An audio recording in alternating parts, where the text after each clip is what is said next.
Hey everyone, I'll make this quick. We came to Myrtle Beach, or went to Myrtle Beach to make a video, have a little vacation, and the first day ended up being a disaster, which we'll kind of explain in the next part of the video. On our first day, we lost our GoPro camera. It was just we lost it, along with all the footage that we had shot of the Myrtle Beach part of it, the kind of more touristy part of Myrtle Beach. And so we didn't have time, first of all, to go back and re-film everything. So we weren't even going to make a video. But then we thought, why not make a video of some of the more off-the-grid sort of things, other things that we had planned on doing. So we went ahead and continued with the video.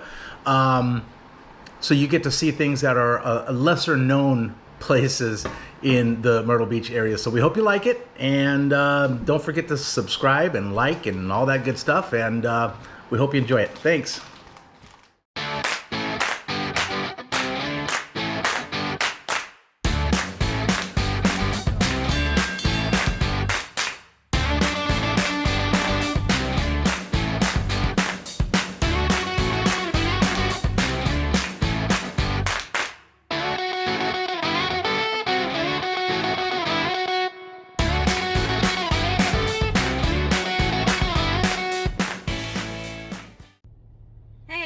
So we are at Myrtle Beach. We've had quite the day, but anyway, we're making the best of it. So we are headed to Huntington Beach.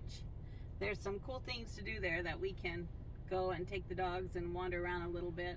And I don't really know what we're doing, so what are we doing, Jess?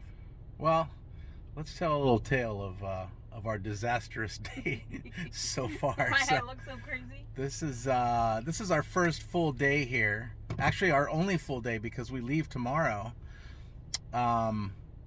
It started out a normal morning, and we came. There's a little dog park thing right over there. I have to film it.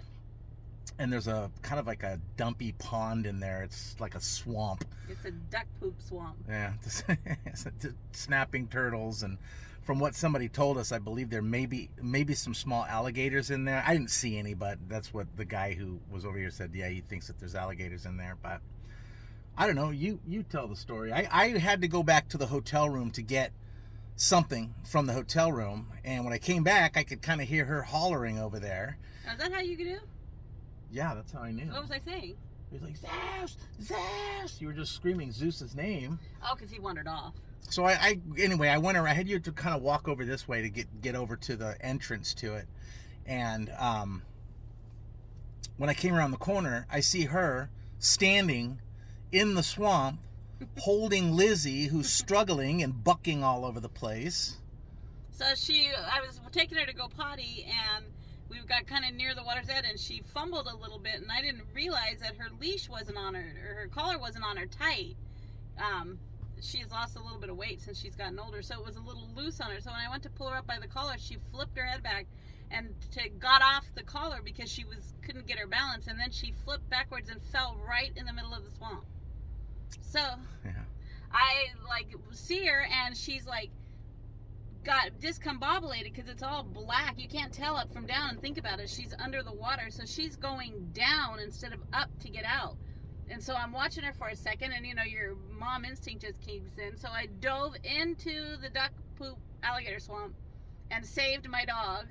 And then when I picked her up, she was trying to bite because she was so scared. So I had to hold her by the stomach, and she's flailing. And it was pure slime. So every time I took a step, I just kept falling back in. I lost my shoes, my new sandals I just bought. I had a super cute haircut and super cute clothes on, but everything I came out like black, huh? Justin finally heard me screaming. A man came out. The man came after you did, though. Yeah. And he rescued Zeus, because Zeus bailed on us. Yeah, he grabbed Zeus because Zeus was just kind of wandering away. He didn't go far, though. Yeah, he didn't run away. He was just kind of wandering off and just sniffing. But Zeus certainly didn't come over to offer assistance either. No. I thought maybe he thought we were just swimming, but I came out and even on my eyelashes was covered in black slime. I mean, every bit. Yeah, it was pretty bad. I looked like you couldn't even see. So anyway, I went back to the hotel room, changed into my crappy clothes, and had to just put my hair up because we still have a day to do. And I went back into the hotel and I was just talking to him, and I am the first person who ever swam in their swamp. They're thinking of giving me a medal. It's like it's spread this in the hotel like wildfire. So everybody keeps asking me how I'm doing, how I'm okay, how my dog is. I feel like a celebrity. So after she took her shower, we're getting ready to leave, Oh, and God, I realized I forgot my camera back in the room. So I went back in the room, my GoPro camera, I went back in the room to get it, and I couldn't find it anywhere. It was just nowhere to be found. I came out, we turned the car upside down, nowhere to be found. The camera's gone, and the last time I remember seeing it, I set it down on this bench at the beach because I was putting my shoes back on, and the only thing I could think of is that maybe I just got up and walked away and left it. You know, it's gone. So I lost my, so she falls in the swamp. Lost my brand new lost her shoes, expensive shoes, and then I lost my GoPro camera. This day has been an absolute disaster. So we went over to the Best Buy to see if we can get a new camera. They had the cameras in stock, but they didn't have an SD card in the house, so I can't record anything. So I just told them I'll pass. I guess I can get it online or get it when we get back home. But it is now 2 o'clock. We started this thing like almost 4 hours ago, and we haven't gone anywhere. So we're on our way. We're gonna see if we can get in as much sightseeing as we can today. Just kind of make the best of it. It's kind of a crummy situation, but let me tell you, I am a badass.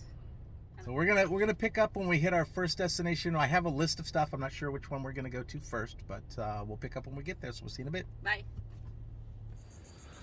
Well, we've arrived at Huntington Beach State Park.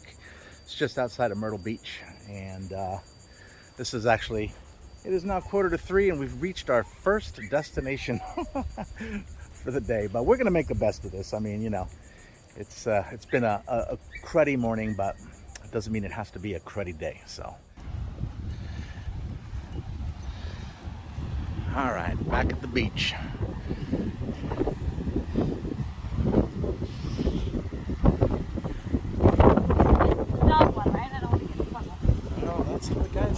Said the south side, and I saw people walking around here with dogs earlier. What a perfect day it is out here. It's got to be somewhere around, I don't know, mid-70s. Oh, the water feels fantastic. It's just so nice to come here. I love this water. Let's walk out a little bit further. Oh, I don't want to get too wet. Whoa!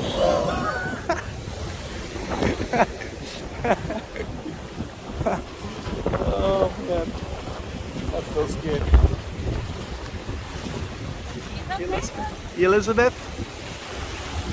Gonna get your tootsies wet, sweetheart?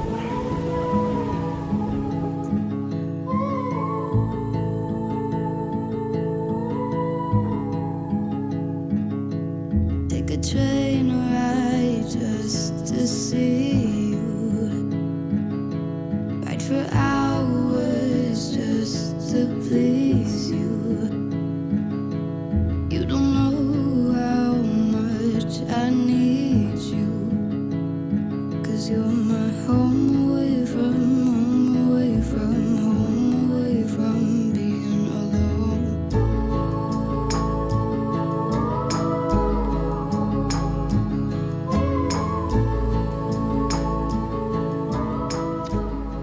Well, this is our next destination. It's a place called All Saints Church. And the reason why we are here is we are going over to, and it's across the street, to visit the cemetery that's over there across the street. I love this Spanish moss hanging down. It's always so cool. I love to see that. It looks really neat.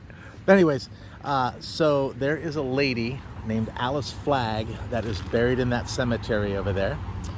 And she was from a very well-to-do family in the mid-19th century. And she fell in love with a gentleman who was below her social class.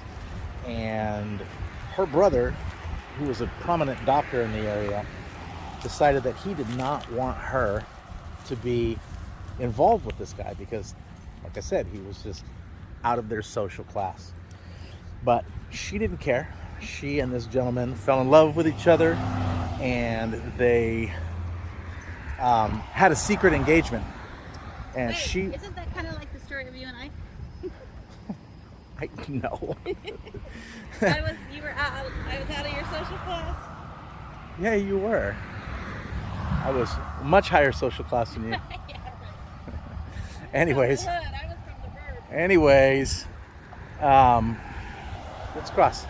Anyways, so she and this gentleman hid their love, and she wore her engagement ring on a ribbon around her neck. Well, she had gotten sick.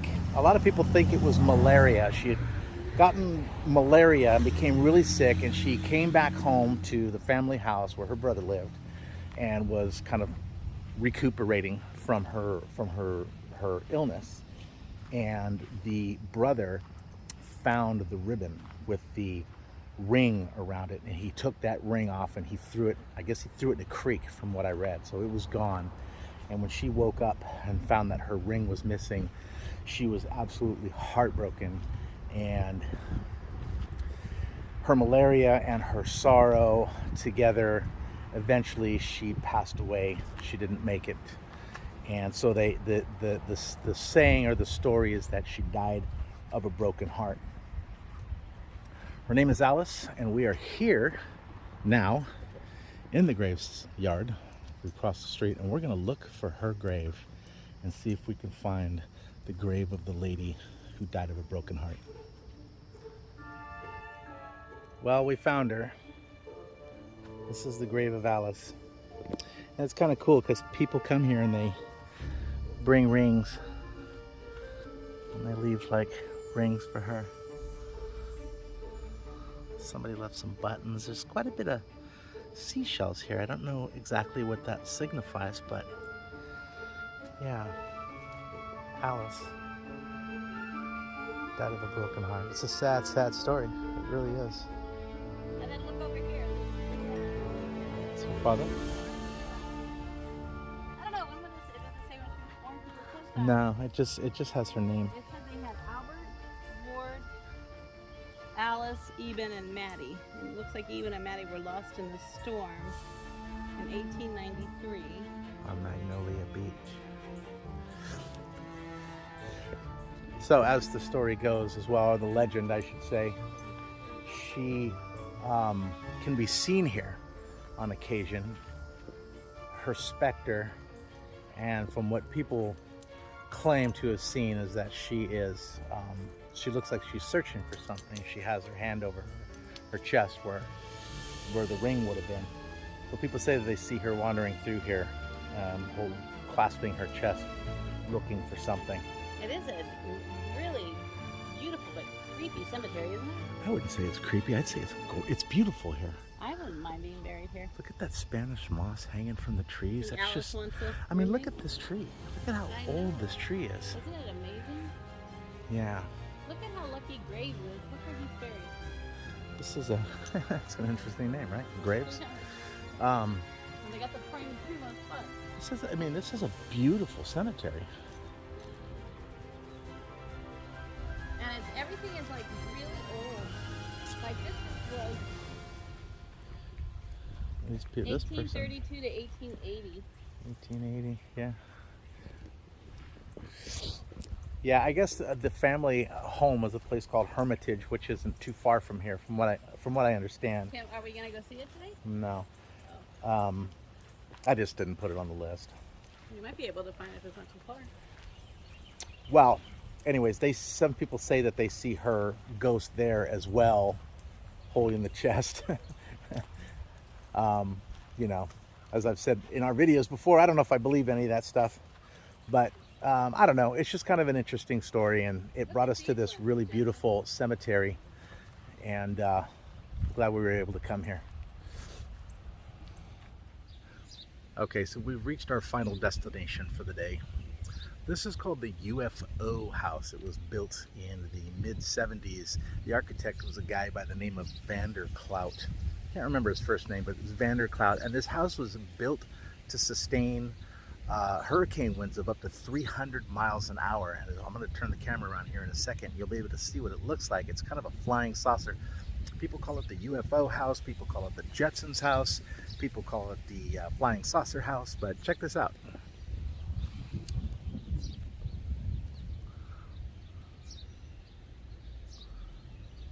So there was several of these built. Not too many of them. I think there was the handful of them down in Florida, and they have actually stood the test of time. They've withstood hurricanes of up to 160 miles an hour. They're built to last or to withstand 300-mile-an-hour winds, but there just hasn't been any storms that have been that quick. But yeah, this is a cool place. I really like this kind of stuff. This kind of road. It's almost like a roadside attraction, but that's not. It's like a legit house.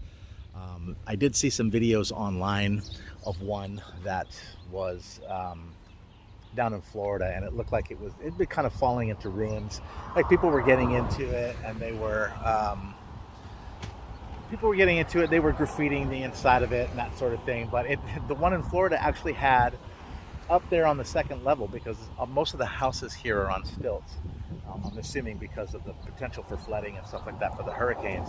Had a pool up there, again, right in the middle, in the center. The rooms were going around the outside of the house, but this one actually had a pool in the middle of it. It was kind of cool. I don't know if this one does. And it doesn't look like anybody actually lives there. I don't think anybody lives there. I believe it's privately owned. It's been in the family for quite a few years. But it just kind of sits here. I tell you one thing, if it was my place, I would definitely fix that place up and live in it. That's really cool. The decking around it, I mean, looks like it's in really good condition, almost in not brand new, but newer condition. So, I don't know, maybe somebody does live in there. I'm not really sure, but this is in Garden City, South Carolina, which is just south of Myrtle Beach. Yeah, kind of a cool thing. If you ever have the opportunity to come down here and check this thing out, yeah, cruise by. It's worth the the cruise by anyway. So we're on our way out of Myrtle Beach. We're in a little town called Conway, and we have stopped here at this little chapel. It's called Travelers Chapel. Pause, pray, and worship. The reason why we've come here today is because this little chapel is literally a little chapel. It is the smallest church in South Carolina. It's 12 feet wide by 24 feet long, or goes back 24 feet. And you can see it from the front. I mean, look at that front door. That's the whole width of the entire building.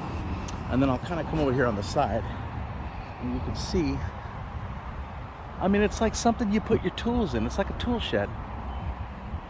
It's the smallest church in South Carolina. It's open 24 hours a day, 7 days a week. You can come here literally any time and walk in the front door. So it says here, welcome travelers. For safety and health reasons, we have to request that there be no smoking and no pets allowed inside the chapel.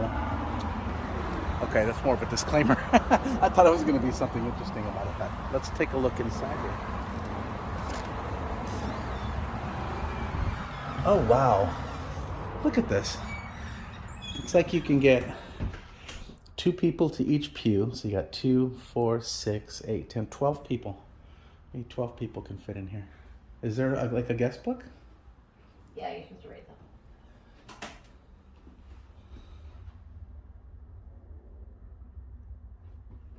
Travelers Chapel. I'm going to take one of these. This is really cool.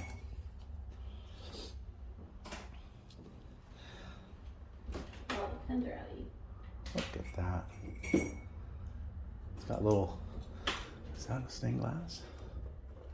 It looks like it's one of those, like one of those sticker press-on stained glass. That's cool though. It looks cool. What a neat little place. Travelers Chapel. What did it say? What did you put in there? I just want to say this cute church.